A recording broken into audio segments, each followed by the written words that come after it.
A country that has killed so many of our leaders in Africa and other parts of the world, the killers of Patrice Lumumba, those who toppled Kwame Nkrumah, those who killed Nasser, those who killed Muammar Gaddafi, today are coming to teach us about democracy. America is not an independent democratic country. It is built on slavery. It is built on colonialism. It is a genocide center of the Black Africans and the Red Indians who owned the land. It is basically a government that is running on stolen land, stolen legacies. And having done that, I think they want to continue doing that. They think they missed out on the World War I and World War II. So I think they're very excited about World War III and the benefits of those wars as they bring profit to the American military institute. How can you want to impose democracy by killing millions of people? That's dictatorship, that's not democracy. It can't be imposed. Those who call themselves Democrats. But look, we've seen scenes where people were prevented from entering assemblies. We've seen scenes where forces stormed into assemblies to force the deputies to pass legislation. We've seen scenes worse than that, where people kill their protesters, yet they call themselves Democrats, and we are labeled as coup plotters.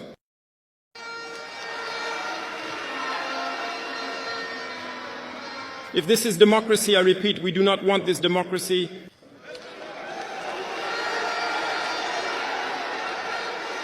And when you often see the incompetent, they don't seek to understand what the word democracy really means. They just cling to the definition he gave imperialism, and they start talking of democracy without really knowing the foundation. That's incompetence. We need to seek knowledge, to understand, to look at the world in order to redefine democracy the way we want it in Africa. This message of why America has to teach Africans or the blacks on the democratic practices they need is something that doesn't augur well, bearing the fact that their practices does not echo or rather reflect what democracy is all about, right from times of slavery up to now, where they have never left Africa to freely act on their issues. For instance, in Congo, they have continued to plot coups on Congolese and also exploit their resources, which begs the question why America has to be in the forefront in championing for democratic ways of handling things. So let us watch the reactions on this issue and make a comment in the end. If you're watching us for the first time, I request you to subscribe to our channel so that we can continue have a healthy conversation on issues that touch on the human populace. Thank you, and let's watch and react in the end. Democracy that is not managed can be anarchy. Rights, these rights that, look at our rights now. Prisoners get free uniform. Learners don't have free uniform. The uniform she's wearing, the mother bought it. She doesn't get it for free. She wants a free uniform, she must go to prison. How do you give prisoners free uniform and you don't give learners free uniform? You give prisoners flushing toilet.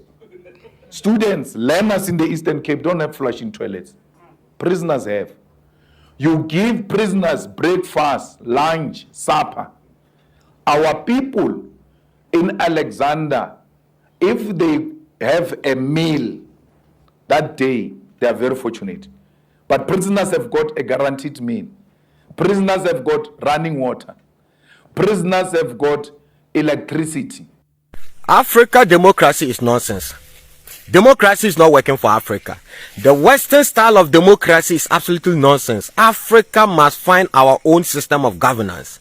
This Western style of governance is to control Africa. The Western form of democracy is to control our leaders, right? So you see, when you see African leaders in opposition, you think they are the messiah of, our various countries in Africa here. But if you vote for them, they start to misbehave. Do you know why? Because the West sponsor most of them. Only few leaders in Africa here are good. The rest, they are puppets to the West. The West sponsor them.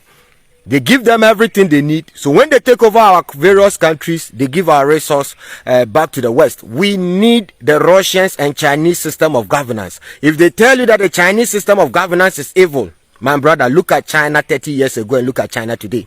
You cannot just wake up in China and say you want to become leader. It doesn't work that way. So democracy is not really a scam for Africa, but the democracy that was introduced to the Africans by the Europeans is a scam, is a Trojan horse. Now here's the difference. The Igbos, my people, our ethnicity practiced a form of democracy before we were invaded by the British and the Portuguese, anybody who did whatever they did and brought Christianity and all those things. We were small communities that elected people into office, like, I'll just say spokespersons. We had spokespersons that represented communities, but they were elected and removed, which is a way that's what it's always been. But if you check in the Americas in the 1800s, when democracy was also introduced, it was for a group of people who thought alike, who looked alike.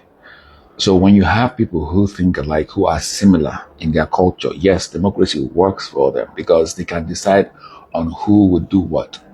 When you have differences, people who are different from you in that group, they become marginalized because when the majority carries the vote, the minority in that group are left out. So democracy in Africa can work if we let people govern themselves autonomously. Now, I don't know about other African countries. I'm going to talk about Nigeria. Nigerians bring down power to the ethnic groups so that ethnic groups can now vote who they want into power to lead them, just to represent them, the ethnic groups, then that will work. So that kind of democracy works because there's oneness of mind. But as long as we're still trying to hold on to the system that was created by Britain, where you have to vote based on religion, region, and tribe as Nigerians, now that is the scam we're talking about. That is the divide and conquer. Can't work like that because they've set up a tribal thinking. So how do we undo the tribal thinking? Let's still be tribal in our thinking, but govern ourselves as separate tribes. That's a solution. Go back to what we used to be. So people like Joshua Maponga, Julius Malema, this Kenyan lawyer called Lumumba Patrice, and several other leaders have always taught Africans and blacks how they should handle themselves. And they feel that the way the West is treating blacks is not auguring well. And it is high time the black people know what belongs to them and know the truth. This is why they draw a reaction to democracy or democratic ways of Western influence that have over time infiltrated Africa. According to argument seen in this video, Africa is still being controlled because of this hoax known as democracy.